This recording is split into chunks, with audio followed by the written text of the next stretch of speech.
It's a delight to be among you again tonight. I've met several of you, of course, in some of the previous opportunities to talk, and looking forward to the public lecture tonight, in particular because I think we have a treat in store for you around some dialogue between the sort of research side of Aboriginal mental health stuff and some of the practice side of Aboriginal mental health, with Mr. Ed Ager having a chance to comment after this talk. So, without further ado, why don't we go ahead and get started? What I want to start with tonight is to position myself a little bit so that you know where I'm coming from and the kinds of things that I study and the approaches that I take. I'm a Grovant person trained in academic clinical psychology, as influenced substantially by what has reemerged as cultural psychology and what endures as community psychology. And all of that is to say that there are different threads and strains and strands of tradition within the discipline of psychology proper that give rise to a kind of critical engagement with mainstream professional psychology, of which I am trained in, but which I am also skeptical of in certain ways, shapes, and forms. And my research interests lie smack dab at the interface of culture and mental health in particular.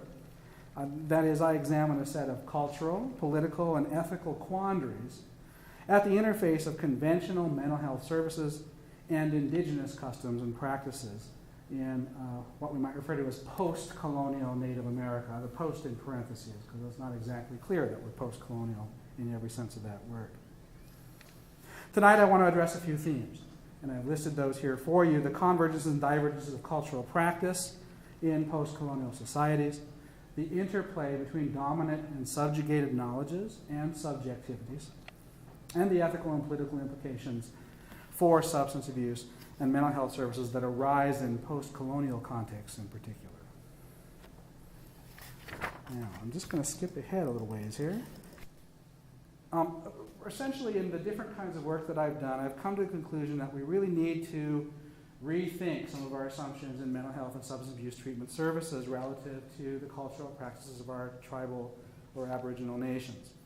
And so I really do seek research opportunities, again, at the interface of culture and mental health, to observe innovative and tribally controlled efforts to redress the colonial legacy in the provision of therapeutic services. Tonight, then, I want to consider, in the context of a certain case study, the specific problem of the culture of the therapeutic in Native communities today.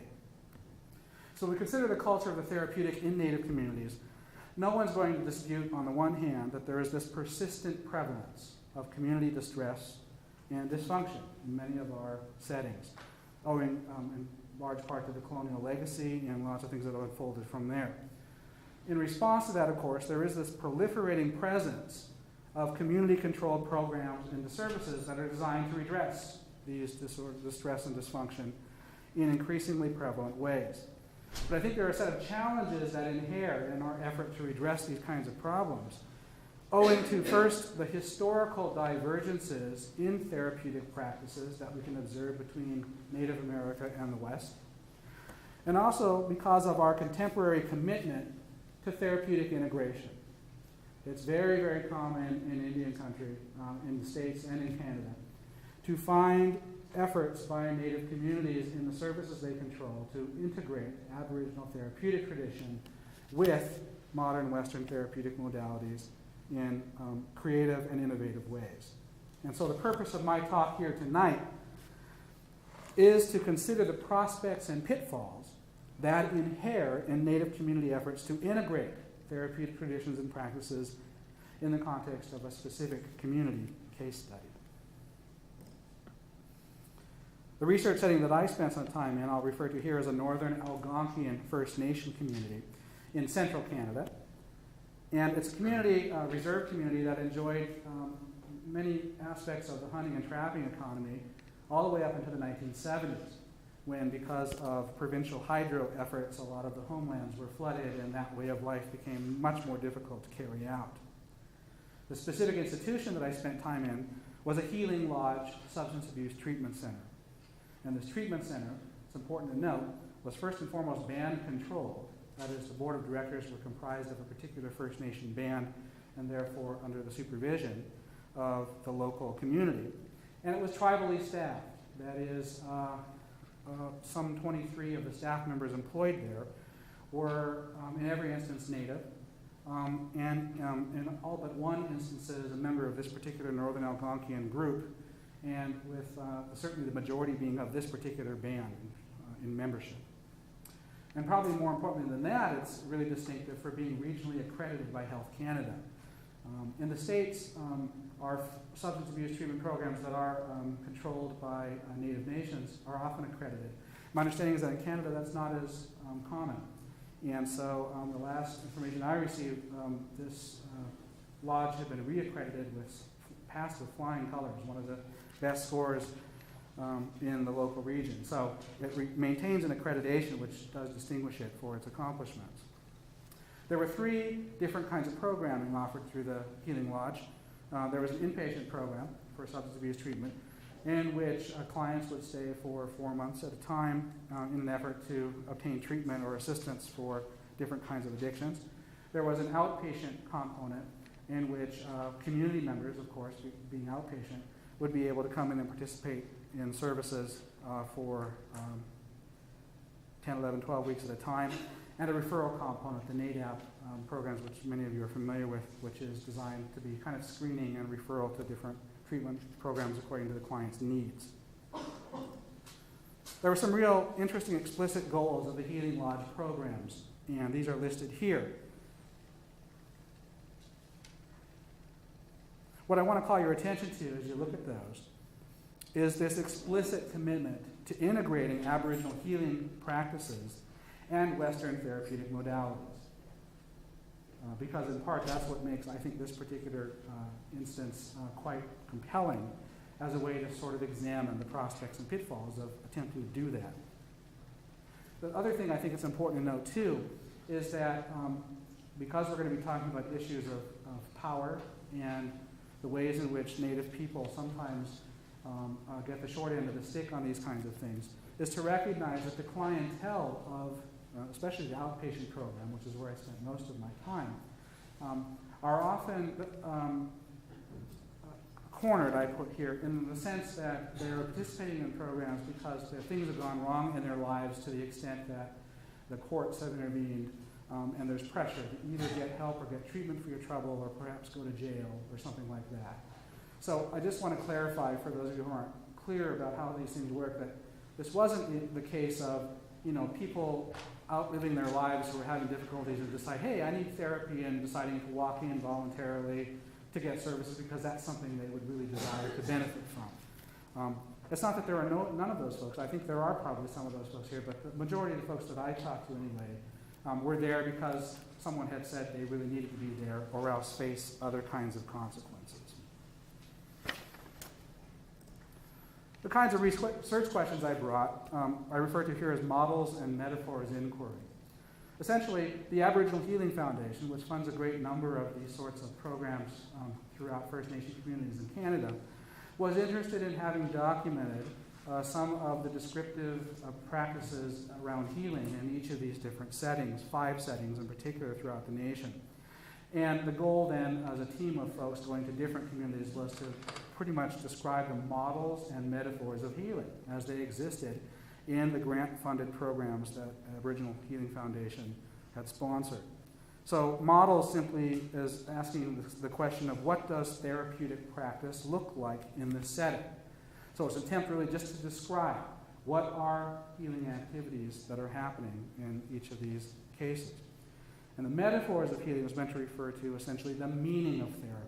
What does healing mean in this therapeutic context?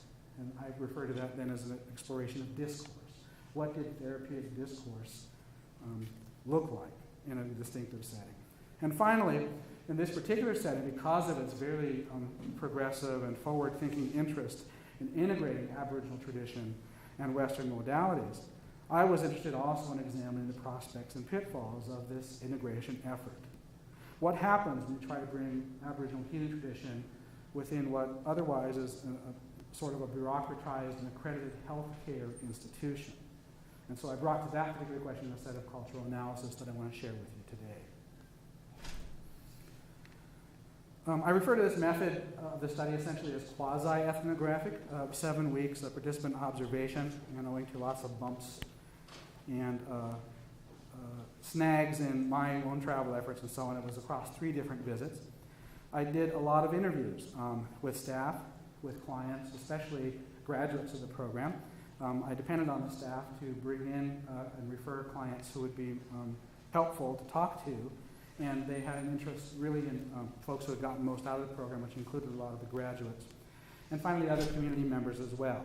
I interviewed 33 different folks associated with the programs at the lodge, and then carefully transcribed the interviews and had a chance to analyze interview information in that form.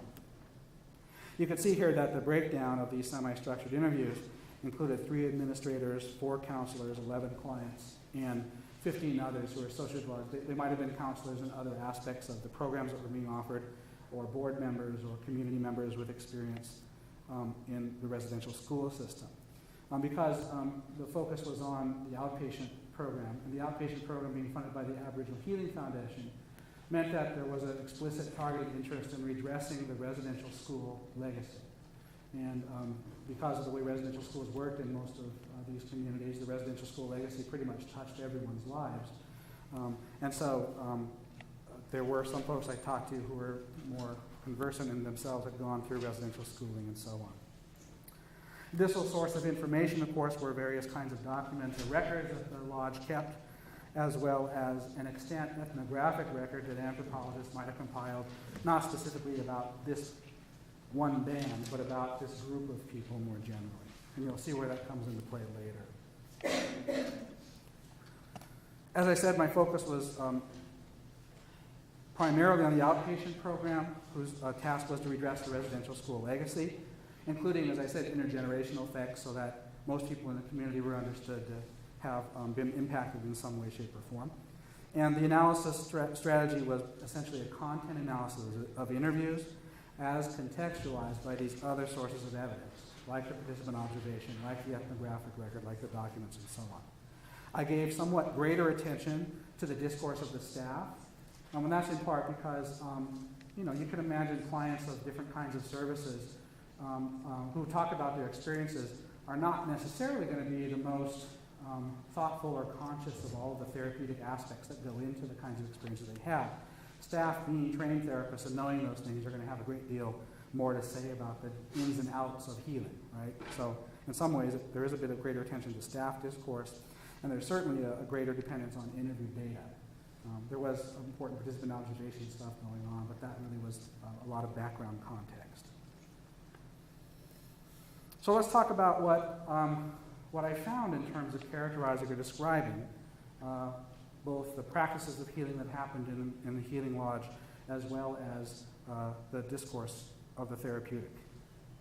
It's important to note at the beginning the analyses are nearly completed. I mean, this isn't something that's been written up yet in the form that we're going to talk about today. So it's ongoing work, but it's something I intend to complete in the next several months. And it is, of course, focused upon therapeutic discourse in particular, especially among outpatient staff and clients. So the first sort of thing to notice, which if you're familiar with how treatment programs work in First Nation controlled settings, is that the counselors themselves, being Native, many of whom were in themselves what we might call wounded healers. All of the counseling staff that I talked to in the outpatient program in particular were Native. As I said, most throughout the Healing Lodge were Northern Algonquian themselves. And they had experienced a great deal of challenging life experiences, as you might expect from people who had either grown up on the reserve or grown up in the city with ties to the reserve and so on. They had had a host of things you might imagine that disrupt one's normal development in childhood and adulthood. And so most of them themselves were in a process of therapeutic recovery. That is, the counseling staff would mostly identify as being on their own healing journey in the effort and office of helping others to proceed on a healing journey as well. Personal experience of having gone through very difficult times and challenging circumstances and of having found a way to turn your life around and to begin that healing journey then became really the most important source of expertise for these therapists. It was less about book knowledge, it was less about college credentials or anything like that. Really what mattered, as is the case generally in substance abuse treatment settings, is that you yourself have had these difficulties and have been able to turn your life around and therefore have something important to share with others in similar circumstances. Finally, I'll say that most of them had limited opportunities for formal training or for what I might refer to as formal education or higher education around their therapeutic activities. This is for a whole host of reasons. It wasn't exactly next to a big university or anything. Folks have limited educational opportunities along the way, as you might recall.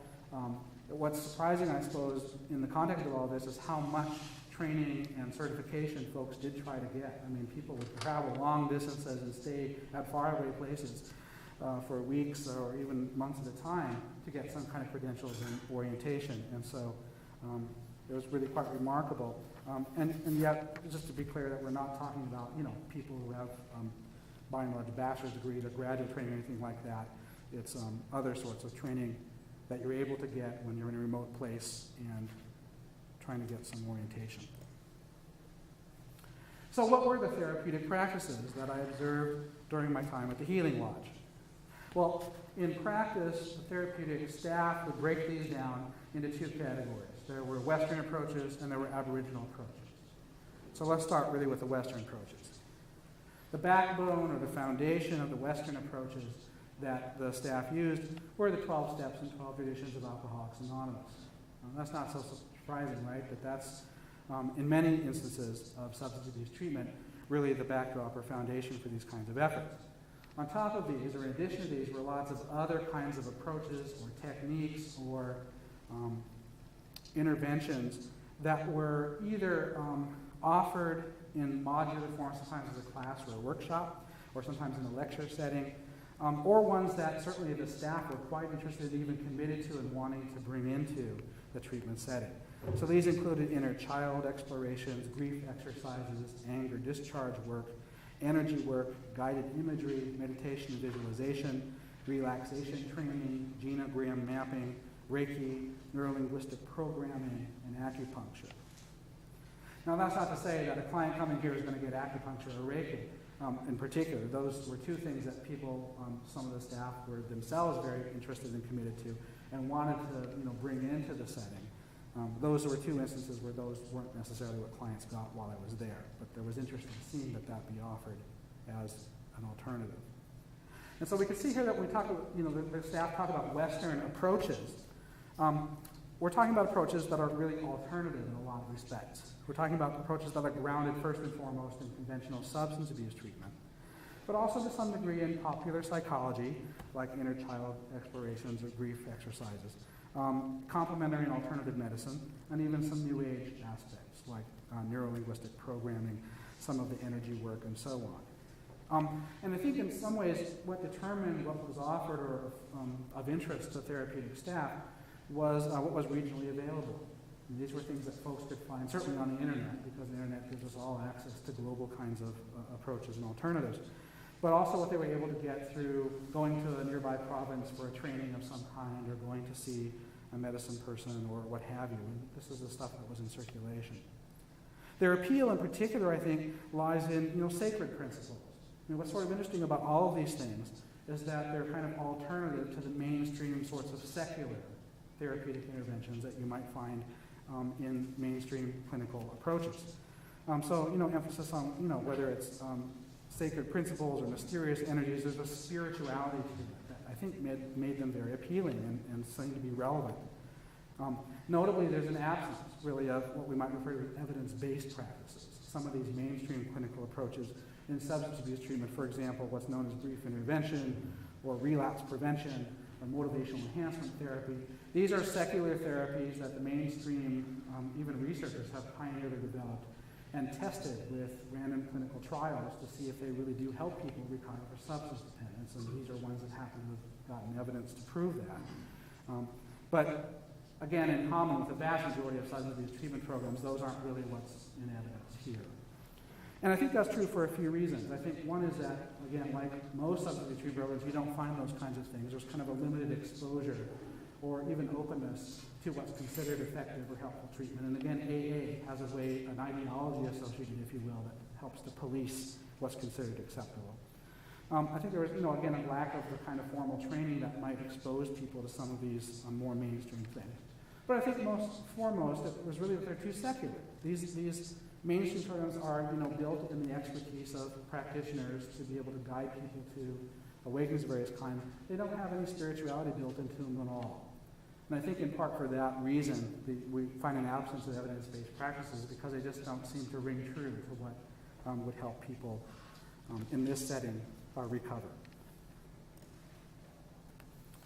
So beyond the Western approaches, there were, of course, also Aboriginal approaches. That's the category, and that's the term, Aboriginal approaches. And these included a wide range of things you can find in many Aboriginal communities: smudging, talking circles, blessing rites, tobacco offerings, pipe ceremonies, sweat lodges.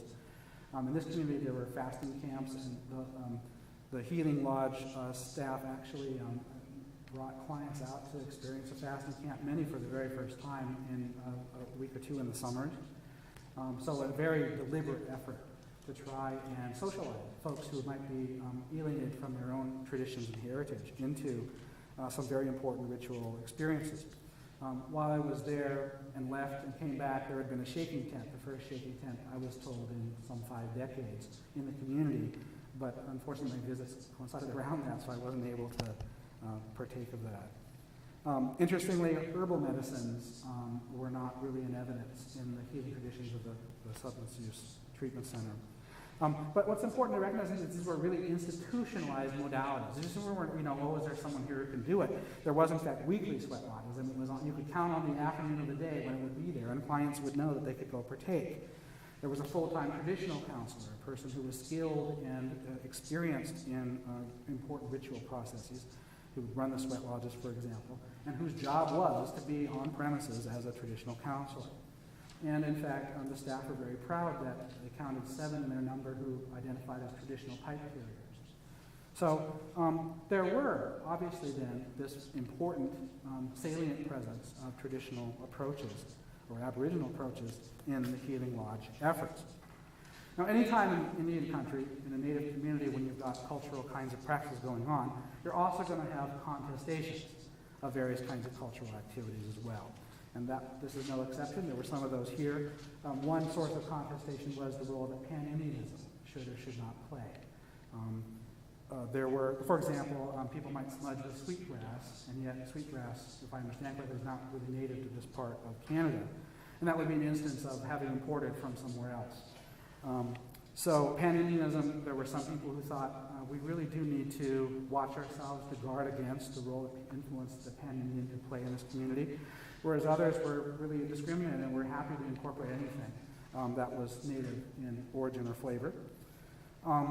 Native American church stuff with peyote was another area where there was some concern or anxiety around what role there is no role for it there, but there was certainly some people who were very familiar and skilled in that sort of effort.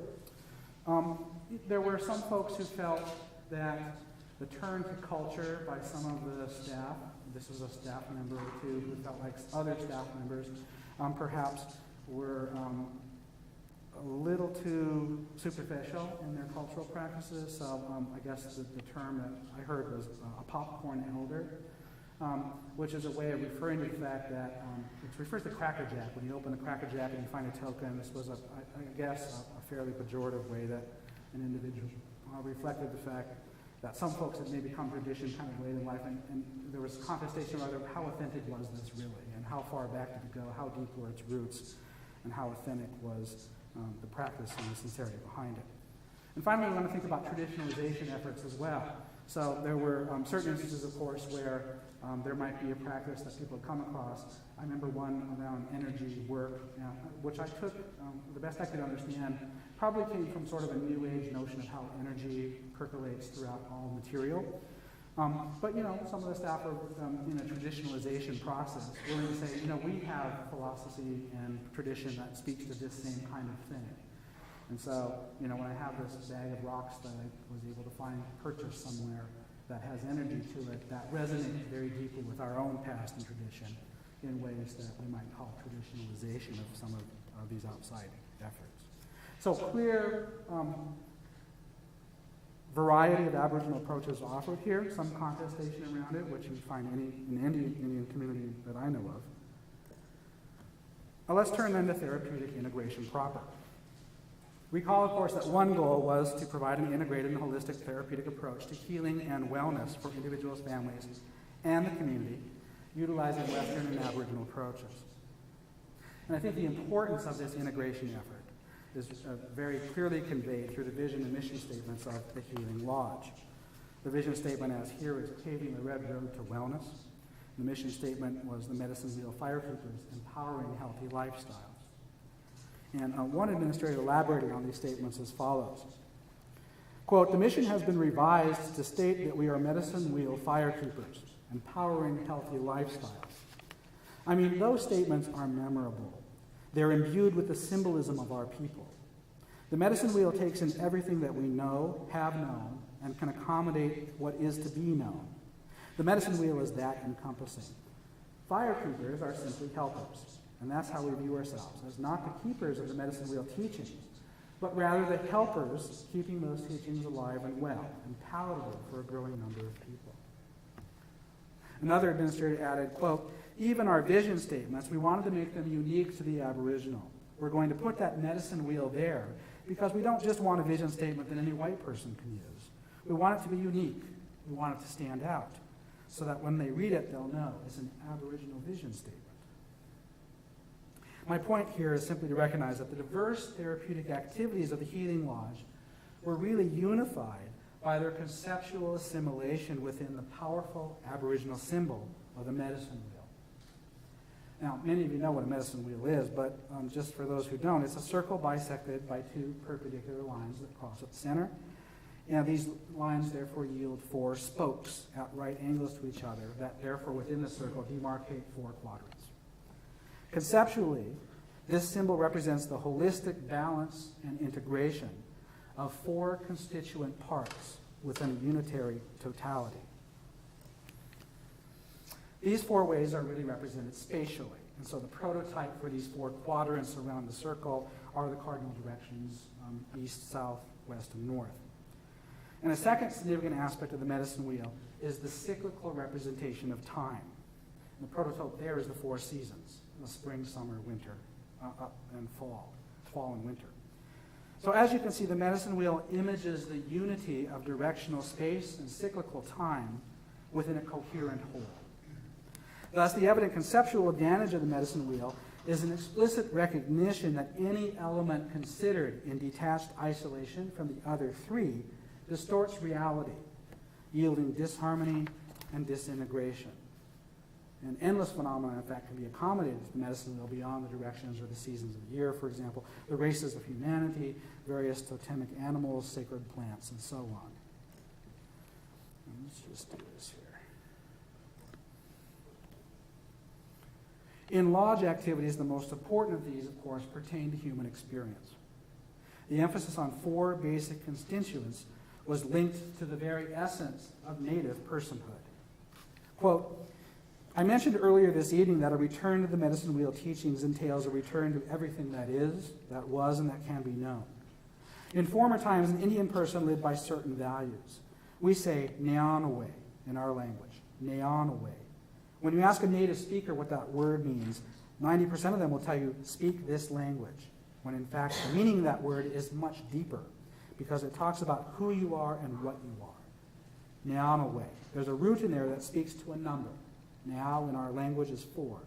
In other words, speak and think in the 4 ways of who and what you are.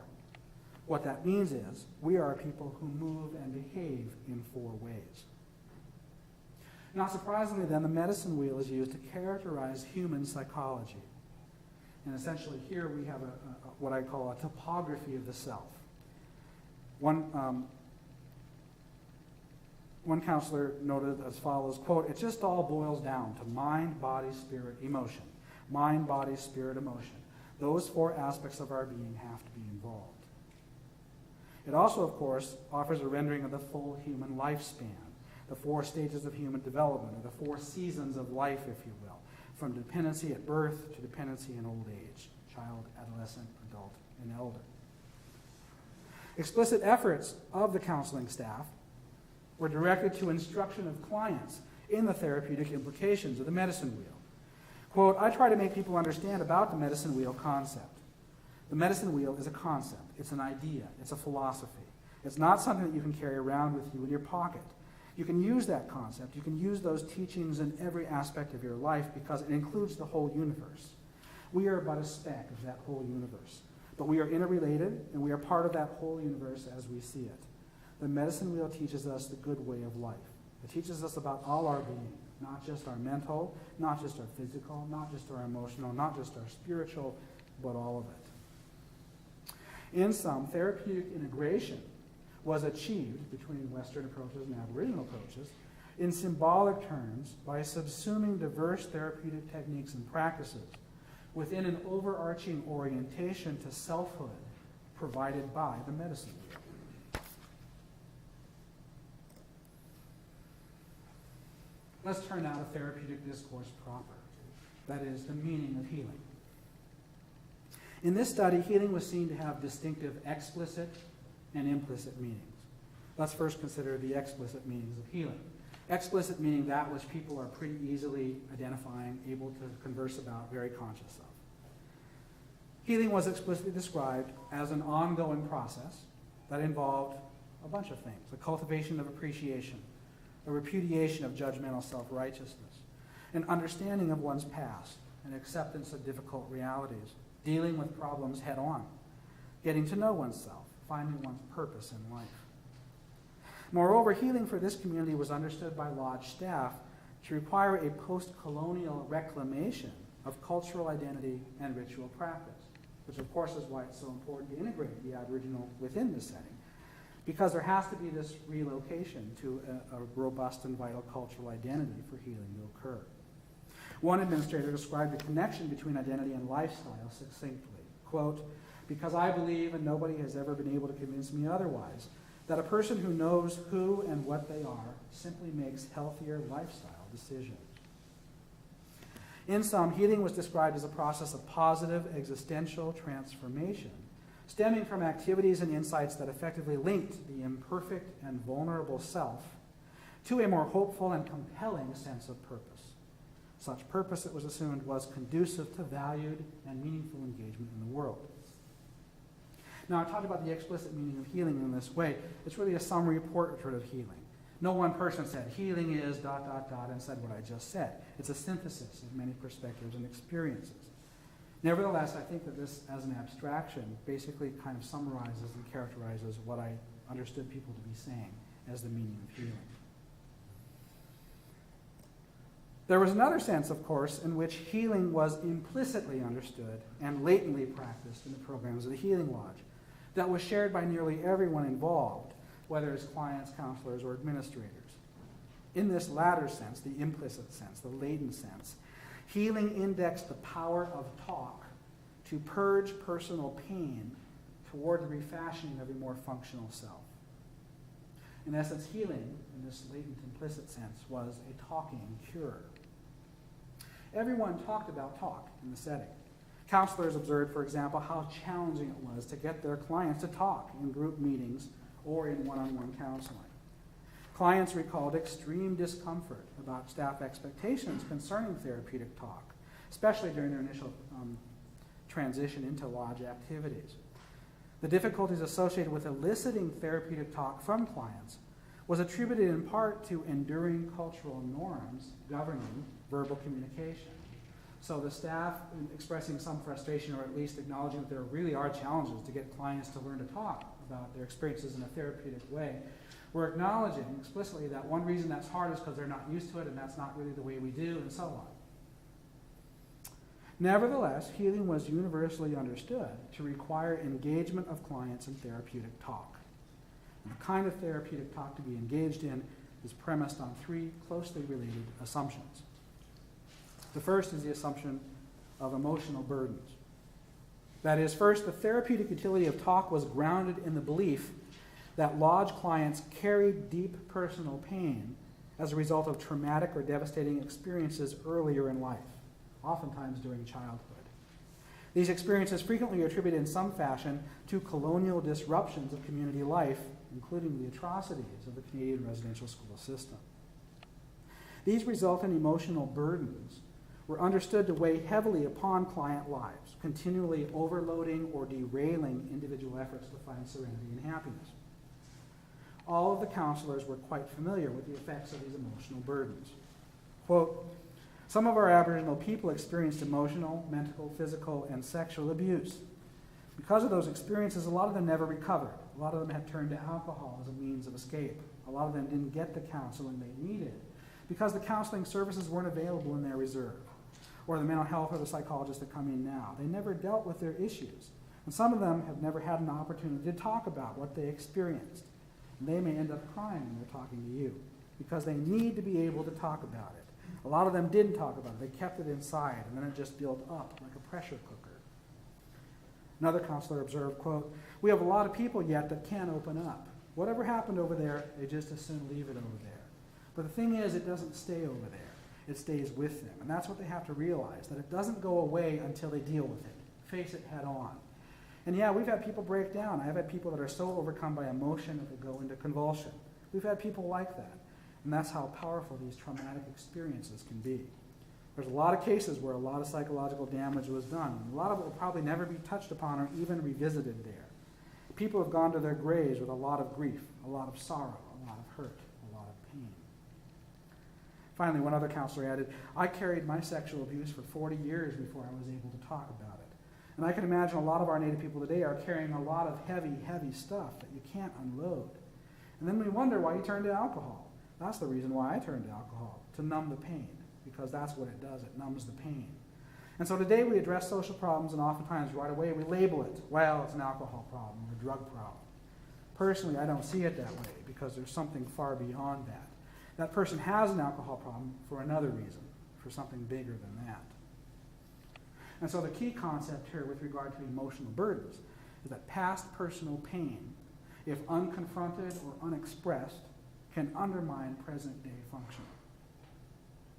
Not surprisingly then, in order to gain relief from such harmful burdens, dealing with or facing head-on one's traumatic past is required. And one prescribed means to releasing these burdens was cathartic expression. Thus, secondly, healing required above all else the release of painful emotional burdens through the acknowledgement and confession of past ordeals. On this point at the Lodge, there was utter consensus. Therapeutic relief was obtained through disclosure and the resultant emotional catharsis.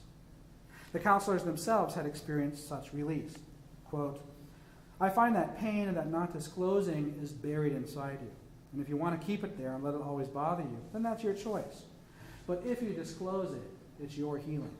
It's your healing. But if you bury it and don't want to say nothing about it, then it's going to affect your life. It affected mine. The funny thing about mine is I had buried it so deep. And there was an exercise in social work training that we were doing, and I don't know what happened, but something dug way down inside and triggered me almost to just bluntly disclose. I got very, very emotional. After I said that I had been sexually abused, I could have jumped on the fence and flew over the building. Moreover, counselors sought to orchestrate this same kind of disclosure and catharsis in their clients. Quote, and our clients just can't bring themselves to talking about their pain in public in that group. But sooner or later they realize that they'll have to talk about it in order to address it. And for that reason, when they talk about it one-on-one, then they can really lay it on the line and say, yeah, I've experienced that, and this is how I did it, this is what happened, this is how I feel. So they're able to address all those areas. And then once they do that, then they're okay with it. All but one of the clients I interviewed explicitly endorsed this principle of cathartic expression in one form or another. Here's just one example. Quote, the client, what I found most helpful was, I guess, the one-on-one with that counselor. She encouraged me to take some risks, even if some story sounds silly. Just to talk, bring it out, even if I felt it wasn't necessary to talk about this story or that story, just to bring it out. Well, for one thing, I always felt silly about being sexually molested by a nurse in the hospital. I didn't really talk about those things before. I never really showed anyone in that group the real me. But it taught me how to express that and express how I really felt inside me and bring it out. And that really helped. It took a lot of weight out of my shoulders. I felt lightened after that, when I was finally able to cry in front of people without even being ashamed of stuff like that, without even being shy. It just went to show that I'm human, just like everybody else.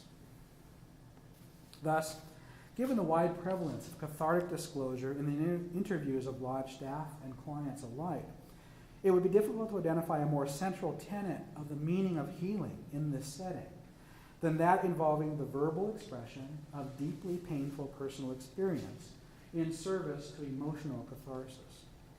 The key concepts here, right, are suppression plus denial yields misery or pathology, but that disclosure plus catharsis can yield release and or healing. One counselor said it best, quote, "A lot of these people out there need one-on-one counseling. Talk to me. Let's dig it out. Let's talk. Let's begin our healing journey." A third aspect of the implicit meanings of healing is what I refer to as the self as project introspection. Of course, none of the counseling staff and clients claim that disclosure and catharsis was the sum total of healing. More specifically, cathartic self-expression was expected to inaugurate a process of self-examination and searching reflexivity that could sustain positive and ongoing transformations of self. Thus, thirdly, healing required a form of introspection that renders the self as a therapeutic project. In colloquial terms, looking at oneself seemed necessary for healing. Quote, "So that's what they learn here in our program, is that they need to take responsibility for their own lives. And sometimes, yes, it's good that they're forced to take a look at themselves, because sometimes we have to be forced. And once they're able to look at where they came from, they learn different ways on how to cope." Again, clients seem to have adopted this perspective. Quote, "So when they started this healing lodge here, that's where I learned everything. I thought it was only just to maintain your sobriety. That was good enough for me. That was my thinking. Well, okay, I'm sober. Good, but little did I know that I had to go further. To have that healthy lifestyle, you've got to look at your attitude, your thinking, your behavior. You've got to look at yourself emotionally, mentally, physically, and spiritually in order to have that balance of living." Such searching self-examination could only yield deeper insights in service to positive self-transformation. In essence, then, a refashioning of the self became the therapeutic project that required consistent attention, inspiration, and insight. Such refashioning was colloquially referred to as, quote, "working on oneself." Quote from a counselor, "But over time, when I got to working on myself and getting better, getting well, it became easier. It became easier because I could honestly talk about meaningful issues in any relationship and truthfully talk from my heart instead of pretending or making up long stories or just for the sake of sounding good." As one administrator summarized it, quote, "The lodge is a place to heal. It's somebody that they can talk to. It's a place where they can get the support where they're not judged. Because it's a place where they can get support and I guess to encourage their own personal development. That's what it is. It's support. It's help. Providing the supports for people that want to work on themselves. Those are the more successful clients, or the ones that come here because they want to be there and they want to learn something. Yeah, just create self-awareness for them." Thus, working on oneself, one's issues, or one's life was emblematic of the healing journey that signifies a lifelong process of introspection, insight, transformation, and fulfillment. The key concept then is self-examination, self-awareness, working on yourself. In conclusion, the meaning of healing, as it was understood and practiced by staff and clients at the lodge, might be summarized as an ongoing process of positive self-transformation, fueled by introspection, reflexivity, insight, disclosure, catharsis, dealing with one's problems, working on oneself, and finding one's purpose as an Aboriginal person, that ultimately reoriented fragile and often damaged selves toward a more meaningful and compelling engagement in the world. Of course, these notions are not especially idiosyncratic to these respondents in this community, but in fact comprise an increasingly globalized culture of the therapeutic. This therapeutic culture is succinctly characterized by Stephen Ward in his book, Modernizing the Mind, as follows. Quote, "This triumph of the therapeutic, as Philip Reif referred to it, has contributed to a realignment in the way we experience, conceptualize, and represent our lives. People are expected, and under mandatory counseling, compelled to have psychological issues in need of resolution or expression. Failing to do so is a sign of being out of touch with one's own psyche or in denial, and is itself an indication of the need for therapeutic intervention. Psychology's subjectivization of experience creates a number of taken-for-granted truths of contemporary life. The first of these truths is the notion of the deep down. This is the place where pathology or the true self resides in wait of release through confession, therapy, cognitive recognition, self-actualization, or perhaps a primal scream. The language of deep interiors characterize a true or authentic self that lies buried beneath the vicissitudes of modern life. People are expected to probe continuously their lives for repressed memories, neuroses, unhappy childhoods, or unresolved grief, because in these factors is said to reside both the truth about the self and the material needed for recovery and healing. My glib gloss of this notion of the global culture of the therapeutic is that it's essentially Freud via pop psych in some ways. At the outset of this study, I aspired to explore the models and metaphors of healing in this First Nation treatment center. And more specifically, I asked, what does therapeutic practice look like in this setting? And I've tried to offer in reaction a description of therapeutic practices. What does healing mean in this therapeutic context? And I've tried to characterize the therapeutic discourse as I encountered it. Perhaps most importantly, I asked, what are the prospects and pitfalls of integrating Aboriginal healing traditions and Western therapeutic modalities within an accredited healthcare institution? Let's turn briefly to prospects. In regard to the prospects for such integration, clearly the diverse therapeutic approaches of the Healing Lodge staff, subsumed by and unified in the symbolic discourse of the medicine wheel, were compelling for many Aboriginal clients. Lots of folks took advantage of this and found progress in this when they had tried lots of other things out there, not obviously Aboriginal in content.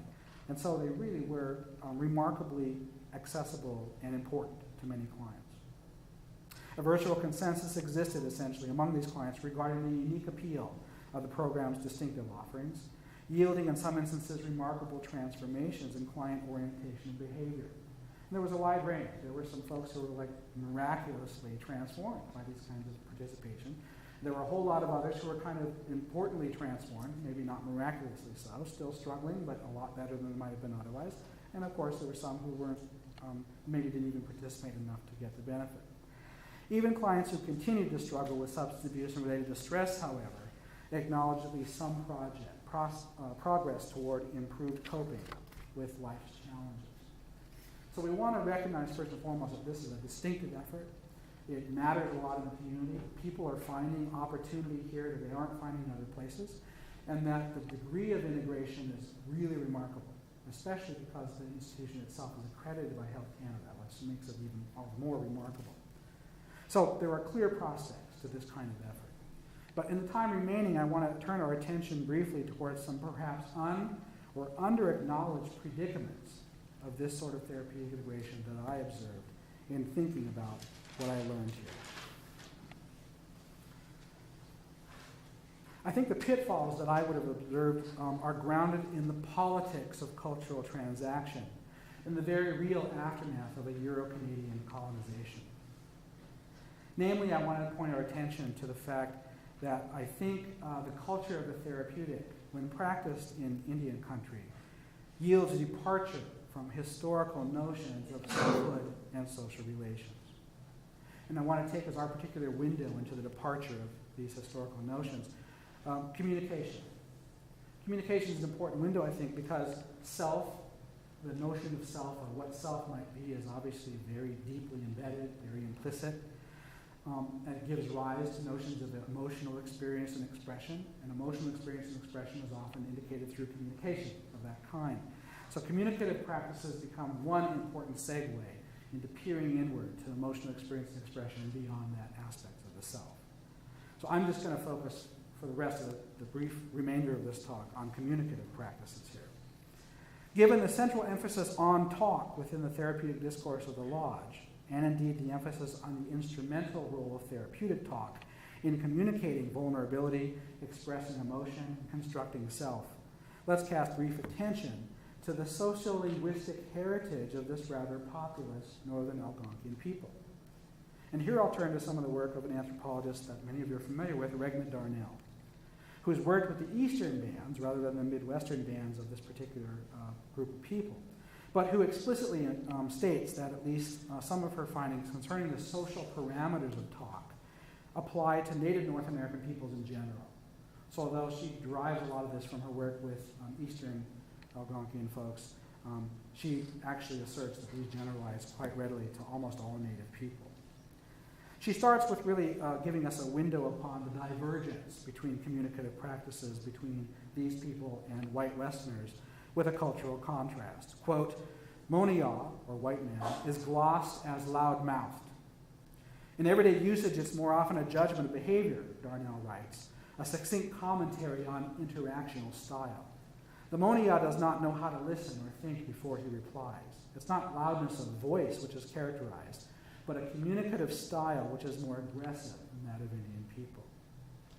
So she turns from this contrast, which is one window in thinking, hey, what might be going on if there are these distinctions recognized, to a more clear cultural characterization of the communicative norms of these northern Algonquians. Quote, there is a communicative pattern which characterizes most American Indian groups. I would claim that public and private or intimate behavior are sharply distinguished, with considerable social reticence being appropriate to the former, that is public. Talk in public is something to be monitored with great care. Now we might wonder, if we think about why talk in public should be monitored with great care, to look toward the ethno-psychological underpinnings of those sorts of norms. And it's here that we turn into issues of personhood and communication. Particularly, I'm going to speak first about autonomy and then about social relations. Darnell continues talking about autonomy herself. Quote, Indians consider social interaction to be potentially dangerous, a face-threatening imposition on personal autonomy.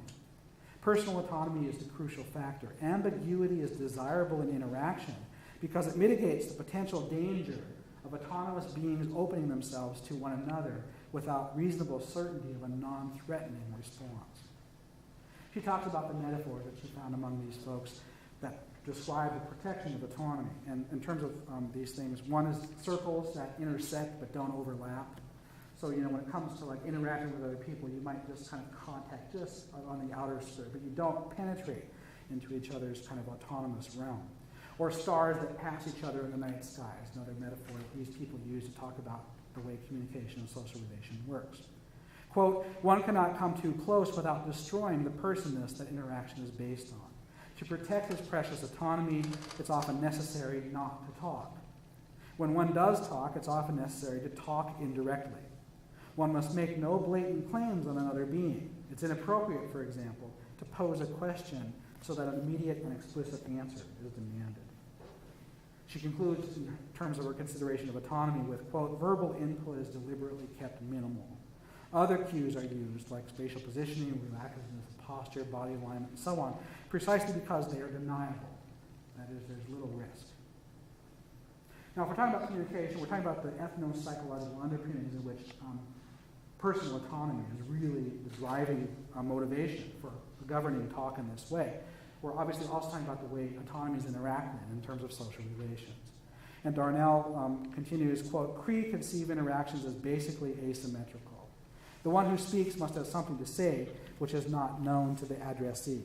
Almost always one person is in control and the other, even when speaking, defers to that one. The elder speaking to the young person is the case par excellence, but it also applies in socially symmetrical interactions based on situational factors such as topic. If there is no asymmetry of knowledge, there is no need for verbal communication. And she goes on to talk about how elder people talk with younger people and so on. And that status matters a lot in terms of who's expected to kind of have something to say and who's expected to sort of shut up and listen. But it's not necessarily the kind of dialogue or debate, obviously, that we might otherwise imagine in social interaction. In summary, then, I think clearly we are here engaged with rather divergent construal of the self. We're talking about autonomy, that is the freedom to pursue affairs without external interference. Social relations that are based essentially on asymmetries on status, even if those are kind of temporary or contextual asymmetries. And lifespan development, right? We're talking about age-associated knowledge and who knows more and who has the right to talk and those sorts of things. Now, obviously, there are a great many details to be sorted out in the ethnographic work of Dornell and others, but my purpose here is really quite unambitious. In reviewing just one article by one anthropologist concerning one facet of these people's cultural heritage, it seems self-evident that we are here engaged with construals of the self that diverge quite radically from those intrinsic to Western therapeutic culture. More specifically, self-expression in this cultural context has historically involved a great deal more reticence, especially in public venues, in comparison to Western communicative norms and practices. This reticence, I think, appears to contrast markedly with the therapeutic discourse that we circulating globally, and certainly that prevailed, at least as I observed, in the Healing Lodge. My point in all of this is simply to recognize that even cursory engagement with the ethnographic record reveals that communicative behaviors can be grounded in ethno-psychological notions of self, personhood, social relations, and ultimately, of course, are grounded in more extensive cosmologies and philosophies. We might expect, then, that such divergences will widen considerably between Western therapy culture and the historic legacy, the cultural legacy of these people.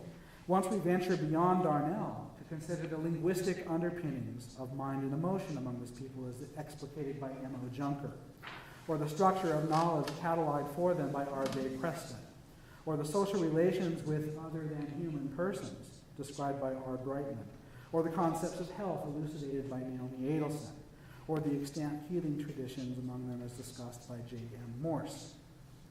But for now, let us remain focused on the issue at hand, namely the understudied and underappreciated aspects of clinical intervention as communicative prescription, with sobering implications for selfhood. Despite explicit commitments and tangible efforts at integration, many of them quite remarkable and quite distinctive, therapy culture remains central in the activities of the Healing Lodge, especially with regard to treatment objectives and targeted outcomes.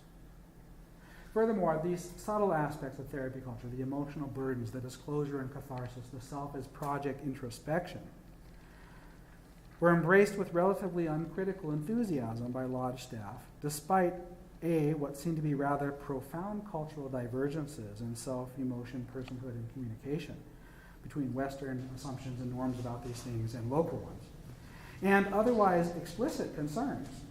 Everyone is aware of the colonial legacy, of the ideological dangers of Euro-Canadian discursive power. Now, I've repeatedly said and want to make absolutely clear that this was an amazingly distinctive study that had done, probably sets the benchmark for how to integrate these kinds of different practices, and would be a model to many, many First Nation communities on how to do this.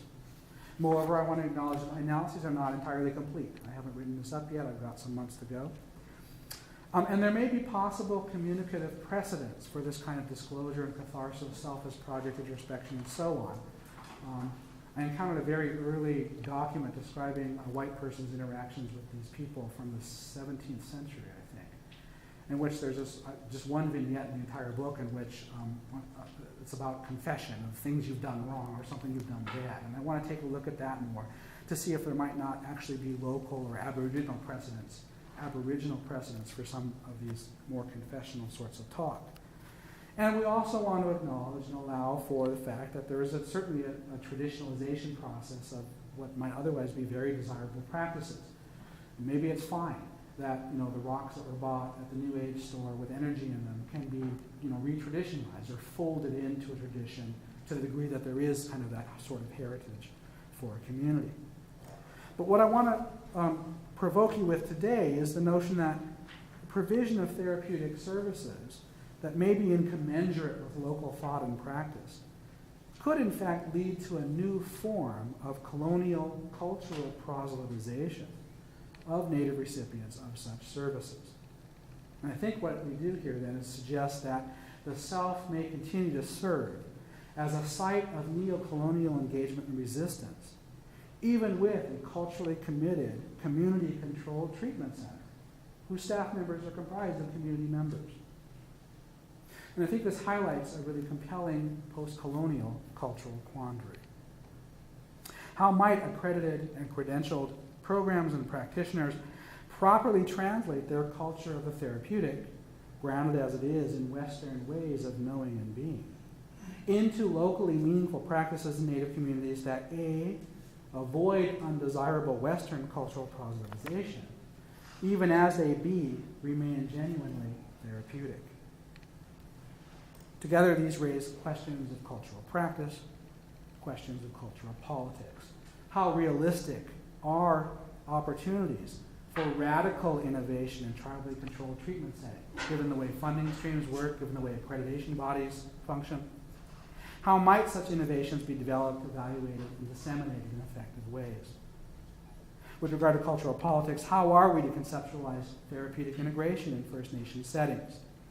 And by what criteria might we evaluate the perils and prospects of cultural adoptions and adaptations in such settings?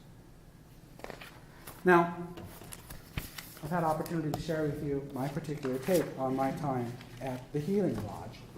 And it's my pleasure to introduce next a commentator on this particular experience from Mr. Ed Asier, who is the director of the place that I was at, and who has not had opportunity to hear the talk before tonight. But in reading the abstract on the website before coming, was concerned about some of the conclusions I might be drawing and wanted the opportunity to comment. And I've known Ed since I went to the Medicine Lodge. I have great admiration and regard for Ed. And none of that is to dispel your critique. We welcome critique in the university, and so I'm open and happy to hear what you have to say, and will certainly attend with great regard.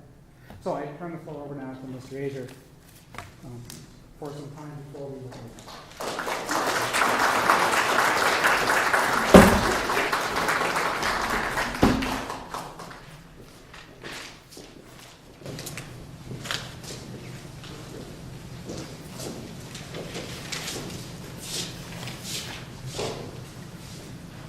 Ligan international without not seeing the anyways, my friends, it is really with a certain amount of sincerity. Many times I've used the phrase, "You're a scholar and a gentleman." Perfect. When I read the abstract for Dr. Don's presentation here tonight, I was concerned. Because my take on it, and I'm sorry I'm moving around, but that's just my take on it was that there was a certain coloring of my organization by Dr. Don's analysis. And my take on it in reading the abstract was that the bulk of the activities that we're doing over there, have championed over there, and continue to champion over there, were born of Pan-Indianism. And I don't know if I'm the only one in the room that believed that. That was of great concern to me. And I don't know that I need to tell you what Pan-Indianism is. But I'm going to ask somebody back there to tell me what Pan-Indianism is. Anybody back there? Can you say that again? Pan-Indianism.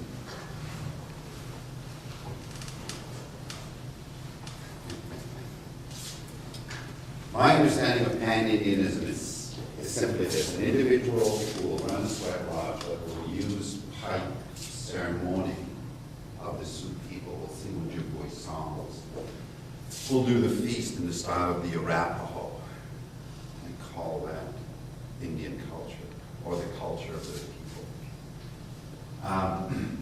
Myself, there's not a whole lot wrong with that.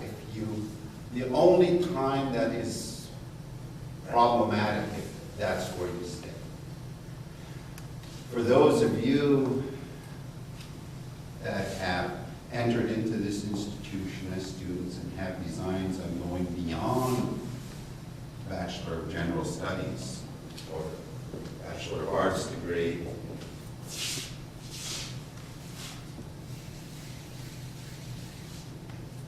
then I liken pan-Indianism to that undergrad degree. It's the same thing. But for many people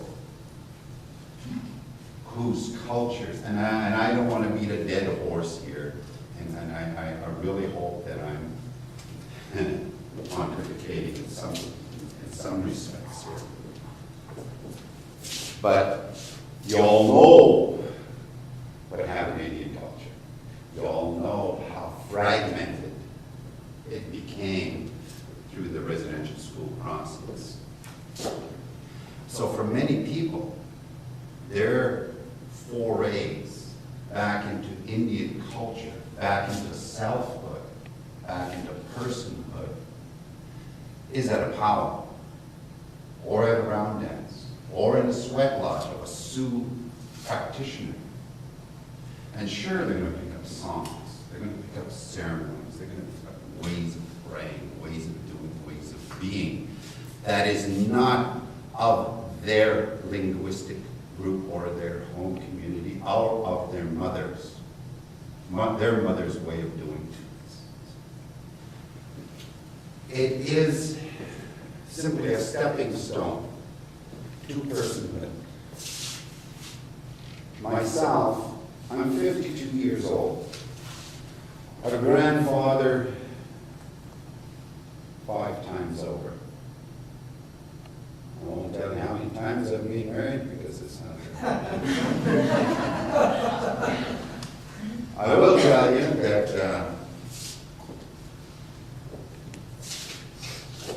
I am extremely proud to be associated with this gentleman here that I brought with me. Also, interesting, a little bit of, as an aside, Dr. Gon and I share something in common. I'm going to go ahead and tell us. His father, his name was Joe Asia. My father's name was Joe Asia. So we were wondering if we should be calling each other brother for real. But I brought with me my father. I could take the bulk of the time allotted to me here just to tell you about this gentleman. My foray into personhood, into my own culture, is being guided by this gentleman here, who is my adopted father. There have been many elders in my lifetime who have wanted to take me on as their student. So my journey to personhood, to selfhood, to a cultural identity, to a reclamation of who and what I am as an Indian man, as a Cree man, is guided by this gentleman. And it's not a 4-year degree program. It's not a 7-year degree program. My program of studies is a full 32 years. 32 years. And in those 32 years, I will be fortunate to learn 4 of the 40+ lodges that our people used historically, ostensibly for health and wellness. 4. I'll learn 4. I'll learn the whys, whens, wheres, hows, whos of those lodges. And why? Simply because I want to help people. And I want to do it in the style of the Cree people. in the style of my forefathers.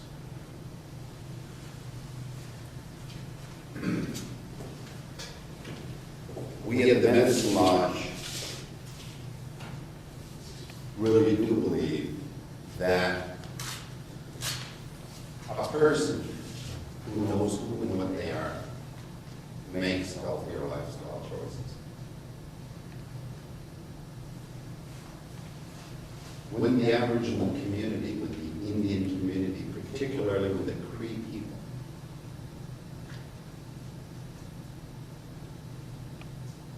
really understand their own culture, their own values, their own identity, you will see a transformation of self. I don't even have anything to compare it with. What I'm hoping will result from that reclamation of culture, of identity. The Cree were regarded as the peacekeepers. Those of you that are Cree in here, you can count on one hand the number of mighty Cree warriors there were. And it's not because they were a bunch of chicken beefs. It's because they valued life. They valued peace. I used to carry with me a turquoise stone that reminded me from my territory in northern Manitoba, I could travel our trade routes all the way to the Gulf of Mexico, all the way up here to the Rocky Mountains.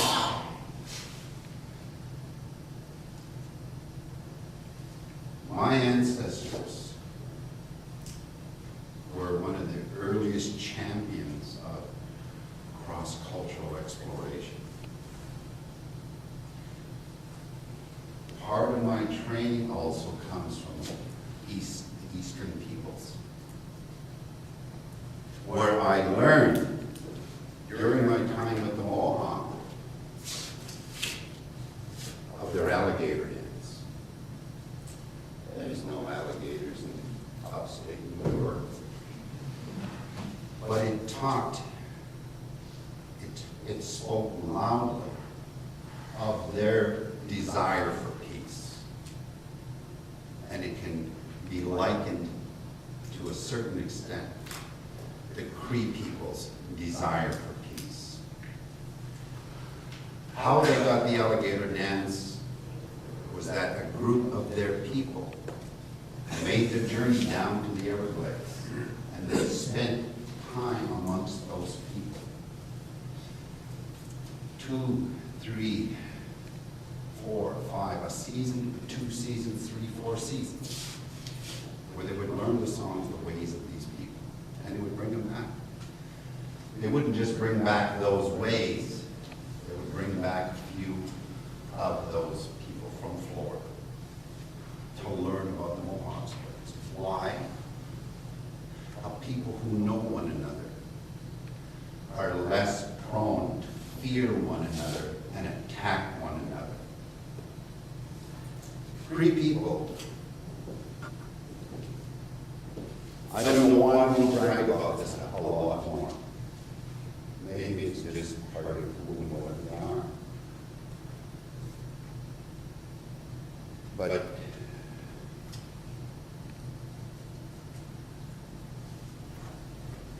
to give you just a tiny inkling of how much the Cree people value peace. I'm not going to go there. I'm going to go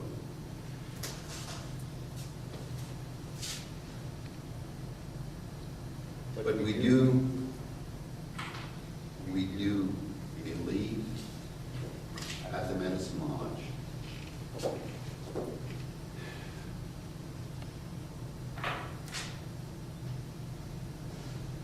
that what is going to save us as a people, and those of our generations that are coming, is this self-knowledge. We have to go a little bit abroad to find the Cree identity.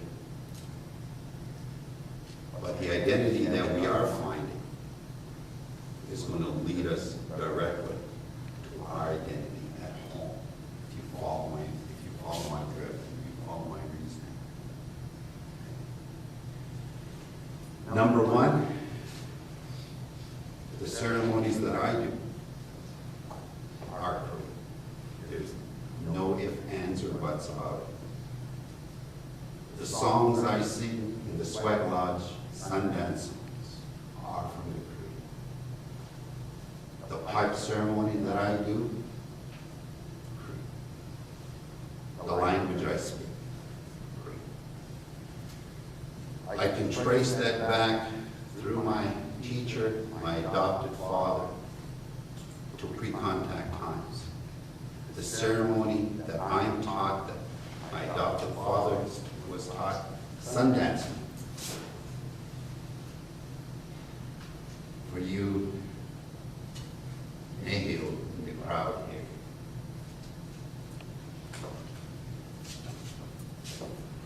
Sundance man, many years. Led Sundances, erected Sundance, the highest lodge that our people do. Received his teachings from an elder who passed away in '95, who himself never went to school a day in his life. Old man James Kennedy Baker.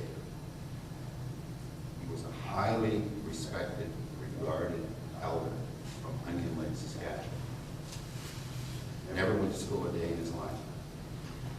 Himself taught and tutored from childhood in the ways of his forefathers to ensure the continuation of the ceremonies and identity expressed through the language and the cultural practices that I am now learning from my father.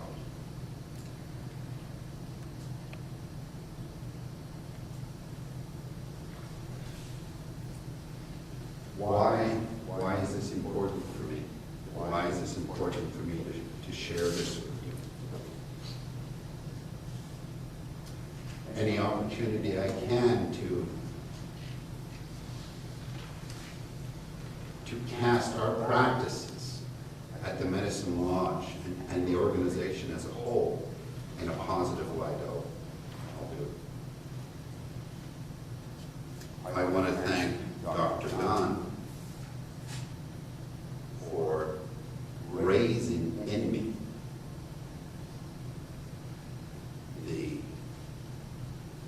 the call to what I saw a need for a defense. And listening to his presentation, I felt like I might have overreacted. Not everything Dr. Don shared with you should have caused me the concern that it did. True.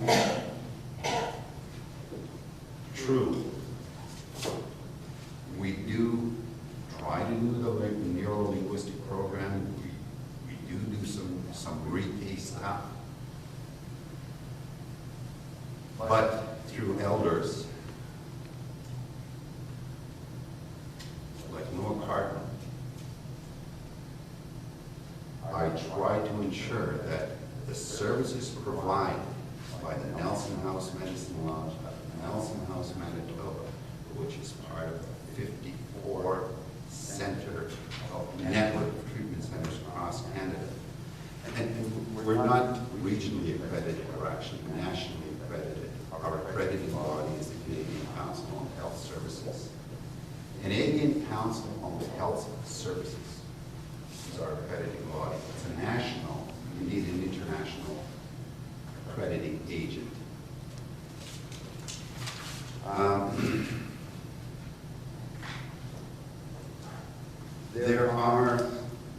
amongst our staff,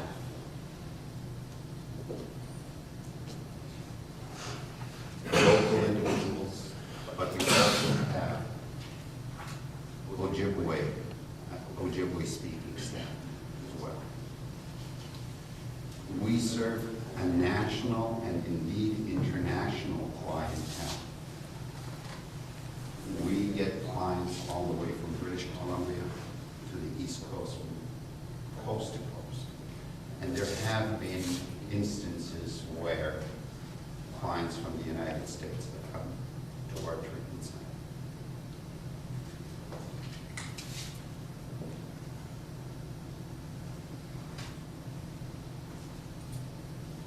One other little piece. Dr. John was talking about us being privately controlled. We're a transfer center. You're familiar with health transfer, began in the 80s. It's a nice departure from the year-to-year CA contribution funding. It's working for us. As part of that transfer agreement, we get block funding 5 years at a time, and we can move money around. We do have a 5-member board of directors who are all local people. But to say that we are tribally controlled, I don't think is entirely accurate. The board still reports to our funders. We're still accountable to chief and council. We're still accountable to the people that we provide a service to that fund us. We at the Medicine Lodge, through our board of directors, do have a great deal of autonomy on the types of programs and services that we do offer.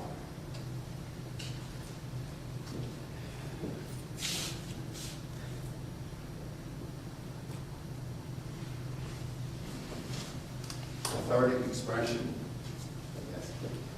is indeed a part of our healing practice. But we try to ensure as much as possible that when that happens for our clientele, it is in a safe environment, so that there's nothing worse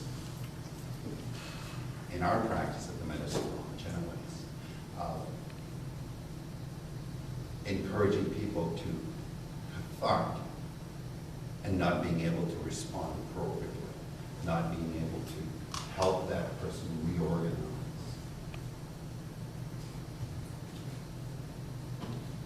Put them back together again. And I scarcely have anything else to say other than to thank Dr. Gahn and to thank the university for allowing me and giving me some time to be here tonight to talk a little bit more with you about the Nelson House Medicine Lodge. We will be staying the course, if you will. And I will close with this understanding. While I'm being taught by my elder here, my father, in a particular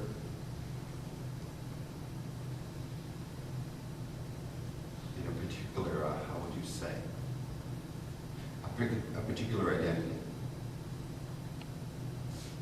It is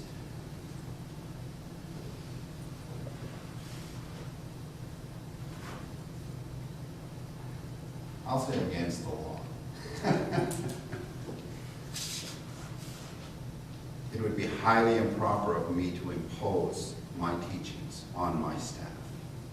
I can't tell them, you over there, you can't do that ceremony that way because it's not free. And the reason for that is because we do have non-pre clients. And in fact, we are, how would you say, lending a Cree identity to our guests, our clients from East and West Coasts. Paving the Red Road to Wellness talks a little bit about that. We have found at the Medicine Lodge that one of the most challenging things that a person will experience in their life is trying to be an Indian. It is damn hard to be an Indian.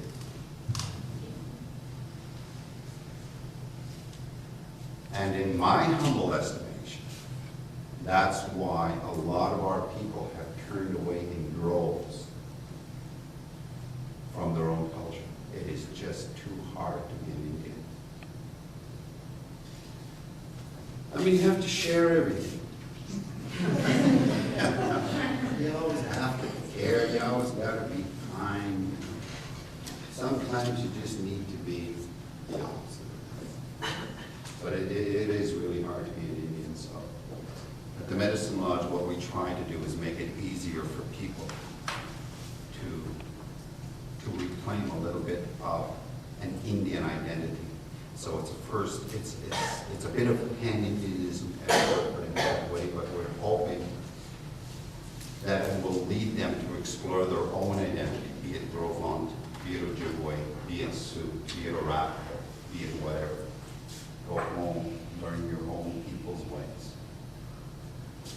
And with that, again, I thank you.